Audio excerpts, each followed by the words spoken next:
ನಮಸ್ಕಾರ ಎಲ್ಲರಿಗೂ. ಇವತ್ತು ಥರ್ಸ್ಡೇ ಈವ್ನಿಂಗು ಮಳೆ ಬರ್ತಾ ಇತ್ತು. ಬೆಳಗ್ಗೆಯಿಂದನೂ ತುಂತುರು ಮಳೆ ಬರ್ತಾನೆ ಇತ್ತು. ಒಂದ್ಸರಿ ಜೋರಾಗಿ ಬಂದು ನಿಂತೋಗಿದೆ.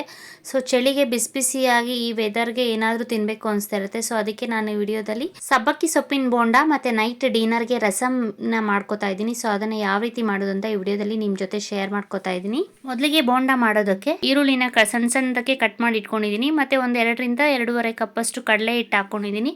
ಇದಕ್ಕೆ ನಾನು ಇಲ್ಲಿ ಸಬ್ಬಕ್ಕಿ ಸೊಪ್ಪನ್ನು ಹಾಕೋತಾ ಇದ್ದೀನಿ. ಸಬ್ಬಕ್ಕಿ ಸೊಪ್ಪನ್ನ ಒಂದು 2-3 ಸರಿ ಚೆನ್ನಾಗಿ ತೊಳ್ಕೊಬೇಕು. ಈಗ ಮಳೆ ಬರ್ತಾ ಇರೋದ್ರಿಂದ ಸೊಪ್ಪಲ್ಲಿ ಸ್ವಲ್ಪ ಜಾಸ್ತಿ ಮಣ್ಣಿರುತ್ತೆ. ಸೊ ಅದಕ್ಕೆ ಚೆನ್ನಾಗಿ ತೊಳ್ಕೊಬೇಕು. ಸೊಪ್ಪನ್ನ ಸಣ್ಣದಾಗಿ ಕಟ್ ಮಾಡ್ಕೊಂಡು ನಾನು ಇಲ್ಲಿ ಕಡಲೆ ಹಿಟ್ಟಿಗೆ ಹಾಕೋತಾ ಇದ್ದೀನಿ. ಸಬ್ಬಕ್ಕಿ ಸೊಪ್ಪು ಆರೋಗ್ಯಕ್ಕೆ ತುಂಬಾ ಒಳ್ಳೆಯದು. ಇದು ಕಮ್ಮಂತ ಇರುತ್ತೆ ಮತ್ತೆ ಟೇಸ್ಟು ಸಹ ತುಂಬಾ ಚೆನ್ನಾಗಿರುತ್ತೆ.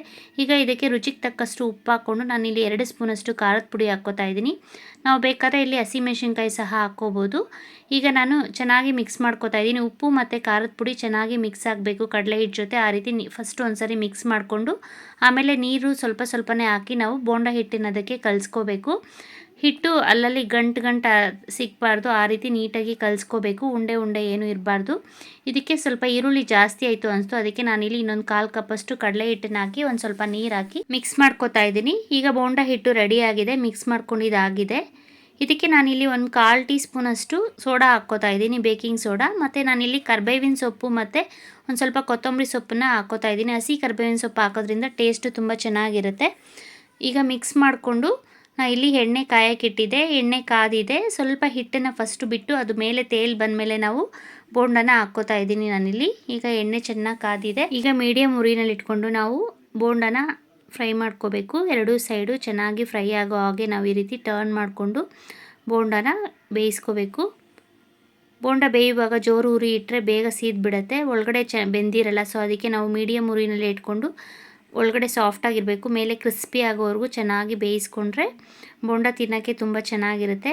ಸಂಜೆ ಹೊತ್ತು ಮಳೆ ಬಂದು ನಿಂತೋಗಿರುತ್ತಲ್ಲ, ತುಂಬ ಚಳಿ ಇರುತ್ತೆ. ಸೊ ಬಿಸಿಯಾಗಿ ಈ ರೀತಿ ಸಬ್ಬಕ್ಕಿ ಸೊಪ್ಪಿನ ಬೋಂಡ ಮಾಡ್ಕೊಂಡು ತಿಂತಾಯಿದ್ರೆ ಸಖತ್ ಟೇಸ್ಟಿಯಾಗಿರುತ್ತೆ. ಈಗ ಸಬ್ಬಕ್ಕಿನ ಸೊಪ್ಪಿನ ಬೋಂಡ ರೆಡಿ ಆಗಿದೆ. ಬೋಂಡ ಜೊತೆಗೆ ಬಿಸಿ ರಸಮ್ ತಿಂದರೆ ತುಂಬ ಚೆನ್ನಾಗಿರುತ್ತೆ ಅಂತ ನಾನು ರಾತ್ರಿ ಊಟಕ್ಕೆ ಇಲ್ಲಿ ಮೆಣಸು ರಸನ ಮಾಡ್ಕೋತಾ ಇದ್ದೀನಿ. ರಸಮ್ಗೆ ಮೊದಲು ನಾನು ಒಂದು ಬಟ್ಲಲ್ಲಿ ಒಂದು ನಿಂಬೆಹಣ್ಣು ಗಾತ್ರದ ಹುಣಸೆ ಹಣ್ಣು ಮತ್ತು ಒಂದು ಚಿಕ್ಕ ಟೊಮೆಟೊನ ನೆನೆಸಿಟ್ಕೊಂಡಿದ್ದೀನಿ. ಅದು ನೆನೆಯಷ್ಟರಲ್ಲಿ ನಾನಿಲ್ಲಿ ಮಿಕ್ಸಿ ಜಾರ್ ತೊಗೊಂಡು 1 ಸ್ಪೂನಷ್ಟು ಮೆಣಸು ಹಾಕ್ಕೊಂಡಿದ್ದೀನಿ ಮತ್ತು 1 ಸ್ಪೂನಷ್ಟು ಜೀರಿಗೆ ಹಾಕ್ಕೊಂಡಿದ್ದೀನಿ. ಮೆಣಸು ಜೀರಿಗೆಗಿಂತ ಸ್ವಲ್ಪ ಜಾಸ್ತಿ ಹಾಕ್ಕೊಂಡು ಚೆನ್ನಾಗಿ ನುಣ್ಣಕ್ಕೆ ಪೌಡ್ರ್ ಮಾಡ್ಕೋಬೇಕು. ಮೆಣಸು ಬೇಕಾದ್ರೆ ನಾವು ಕ್ರಷ್ ಮಾಡಿಕೊಂಡು ಸಹ ಹಾಕೋಬೋದು, ಟೇಸ್ಟ್ ಇನ್ನೂ ಚೆನ್ನಾಗಿರುತ್ತೆ. ಇಲ್ಲಿ ನಾನು ಎರಡನ್ನೂ ಪುಡಿ ಮಾಡಿ ಇಟ್ಕೊಂಡಿದ್ದೀನಿ. ಮತ್ತು ನಾನಿಲ್ಲಿ 1 ಈರುಳ್ಳಿ ಮತ್ತು ಕೊತ್ತಂಬರಿ ಸೊಪ್ಪನ್ನ ಸಣ್ಣದಾಗಿ ಹೆಚ್ಚಿಟ್ಕೊಂಡಿದ್ದೀನಿ. ಅದನ್ನು ಸಹ ನಾವು ಹುಣಸೆ ಹಣ್ಣು ಮತ್ತು ಟೊಮೆಟೊ ಜೊತೆಗೆ ಹಾಕ್ಕೊಂಡು ಇಲ್ಲಿ ನಾನು ಪೆಪ್ಪರ್ ಪೌಡರು ಮತ್ತು ಜೀರಾ ಪೌಡರ್ ಮಾಡಿ ಇಟ್ಕೊಂಡಿದ್ನಲ್ಲ ಅದನ್ನು ಹಾಕಿ ಚೆನ್ನಾಗಿ ಕಿವುಚ್ಕೋಬೇಕು. ಇದ್ರ ಜೊತೆಗೇ ನಾನಿಲ್ಲಿ ಉಪ್ಪನ್ನು ಸಹ ಹಾಕ್ಕೊಂಡಿದ್ದೀನಿ. ಉಪ್ಪನ್ನು ಹಾಕಿ ಚೆನ್ನಾಗಿ ಕಿವುಚ್ಕೊಂಡಾದ್ಮೇಲೆ ಈಗ ಸ್ಟವ್ ಹಚ್ಚಿ ನಾನು ಬಾಣಲಿ ಇಟ್ಕೊಂಡಿದ್ದೀನಿ. ಬಾಣಲಿ ಇಟ್ಕೊಂಡು ಇದಕ್ಕೆ ನಾನು 1 ಸ್ಪೂನಷ್ಟು ಎಣ್ಣೆ ಹಾಕಿ ಒಂದು ಸ್ವಲ್ಪ ಸಾಸಿವೆ ಹಾಕ್ಕೊಂಡು ಹಸಿ ಕರ್ಬೇವಿನ ಸೊಪ್ಪು ಹಾಕ್ಕೊಂಡಿದ್ದೀನಿ. ಒಂದು ಬೆಳ್ಳುಳ್ಳಿನ ಬಿಡಿಸಿ ಚೆನ್ನಾಗಿ ಚಚ್ಕೊಂಡು ಅದನ್ನು ಹಾಕ್ಕೊಂಡಿದ್ದೀನಿ. ಬೆಳ್ಳುಳ್ಳಿ ಚೆನ್ನಾಗಿ ಫ್ರೈ ಆಗಬೇಕು ಒಂದು ಸ್ವಲ್ಪ ಹೊತ್ತು ಆಯಿಲಲ್ಲಿ. ಮತ್ತು ನಾನಿಲ್ಲಿ ಒಂದು 5-6 ಒಣಮೆಣಸಿನ್ಕಾಯಿನ ಕಟ್ ಮಾಡಿ ಹಾಕ್ಕೋತಾ ಇದ್ದೀನಿ. ಬೆಳ್ಳುಳ್ಳಿ ಮತ್ತು ಒಣಮೆಣಸಿನ್ಕಾಯಿನ ಸ್ವಲ್ಪ ಹೊತ್ತು ಆಯಿಲಲ್ಲಿ ಫ್ರೈ ಮಾಡ್ಕೋಬೇಕು. ಫ್ರೈ ಮಾಡ್ಕೊಳ್ಳುವಾಗ ನಾವು ಮೀಡಿಯಮ್ ಉರಿನಲ್ಲಿ ಇಟ್ಕೋಬೇಕು. ಈಗ ನಾವು ಕಿವುಚಿಟ್ಕೊಂಡಿದ್ವಲ್ಲ ಹುಣಸೆಹಣ್ಣು ರಸನ ಹಾಕ್ಕೋತಾ ಇದ್ದೀನಿ.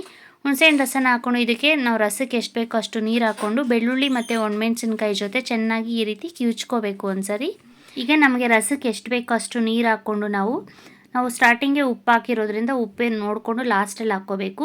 ಇದನ್ನು ಒಂದು 2 ನಿಮಿಷ ಚೆನ್ನಾಗಿ ಕುದಿಸ್ಕೊಂಡ್ರೆ ರಸಮ್ ರೆಡಿ ಆಗುತ್ತೆ. ಇದಕ್ಕೆ ನಾನಿಲ್ಲಿ ಒಂದು ಸ್ವಲ್ಪ ಅರಿಶಿನ ಪುಡಿ ಹಾಕ್ಕೋತಾ ಇದ್ದೀನಿ. ಅರಿಶಿನ ಪುಡಿ ಹಾಕ್ಕೊಂಡಾದ್ಮೇಲೆ ಒಂದು ಸ್ವಲ್ಪ ಹೊತ್ತು ಕುದ್ದಾದ್ಮೇಲೆ ಇದು ಟೇಸ್ಟ್ ನೋಡಿಕೊಂಡು ನಾನಿಲ್ಲಿ ಒಂದು ಸ್ವಲ್ಪ ಉಪ್ಪು ಹಾಕ್ಕೋತಾ ಇದ್ದೀನಿ ರುಚಿಗೆ. ಉಪ್ಪು ಹಾಕಿ ಆದಮೇಲೆ ಒಂದು ಸ್ವಲ್ಪ ಹೊತ್ತು 1 ನಿಮಿಷ ಕುದಿಸ್ಕೊಂಡ್ರೆ ಸಾಕು. ಬಿಸಿಯಾದ ಮೆಣಸು ರಸ ರೆಡಿ ಆಗುತ್ತೆ. ಇದು ಅನ್ನದ ಜೊತೆಗೆ ತುಂಬ ಚೆನ್ನಾಗಿರುತ್ತೆ. ಬಿಸಿ ಅನ್ನಕ್ಕೆ ಈ ವೆದರ್ಗೆ ನಾವು ಒಂಚೂರು ತುಪ್ಪ ಹಾಕ್ಕೊಂಡು ತಿಂತಾಯಿದ್ರೆ ಸಖತ್ ಟೇಸ್ಟಿಯಾಗಿರುತ್ತೆ. ಈಗ ನಾವು ಊಟ ಎಲ್ಲ ಮುಗಿಸಿ ನಾನು ಪಾತ್ರೆಗಳೆಲ್ಲ ತೊಳೆದ್ಬಿಟ್ಟು ನೈಟ್ ಹಾಗೇ ಸ್ಟವ್ನ ಒರೆಸ್ಕೋತಾ ಇದ್ದೀನಿ. ಒಂದ್ಸರಿ ನಾರು ತೊಗೊಂಡು ಒಂದು ಸ್ವಲ್ಪ ಲಿಕ್ವಿಡ್ ಹಾಕಿ ಉಜ್ಜಿಬಿಟ್ಟು ಅದನ್ನು ಈ ರೀತಿ ಕ್ಲಾತಿಂದ ಎಲ್ಲ ತೇವ ಮಾಡಿಕೊಂಡು ಒರೆಸ್ಕೋತಾ ಇದ್ದೀನಿ. ಒರೆಸ್ಕೊಂಡು ಒಂದ್ಸರಿ ಬಟ್ಟೆನಲ್ಲಿ ಒರೆಸ್ಕೊಂಡ್ರೆ ಸ್ಟವ್ ಎಲ್ಲ ಕ್ಲೀನಾಗಿರುತ್ತೆ. ಬೆಳಗ್ಗೆಗೆ ನಾವು ಟಿಫನ್ ಮಾಡಬೇಕಾದ್ರೆ ಈಸಿ ಆಗುತ್ತೆ. ನಾನು ಮಾಡೋ ವೀಡಿಯೋಸ್ ನಿಮ್ಗೆ ಯೂಸ್ಫುಲ್ ಅನ್ಸಿದ್ರೆ ಇಷ್ಟ ಆದರೆ ಪ್ಲೀಸ್ ಲೈಕ್ ಮಾಡಿ, ಶೇರ್ ಮಾಡಿ, ಕಮೆಂಟ್ ಮಾಡಿ. Thank you.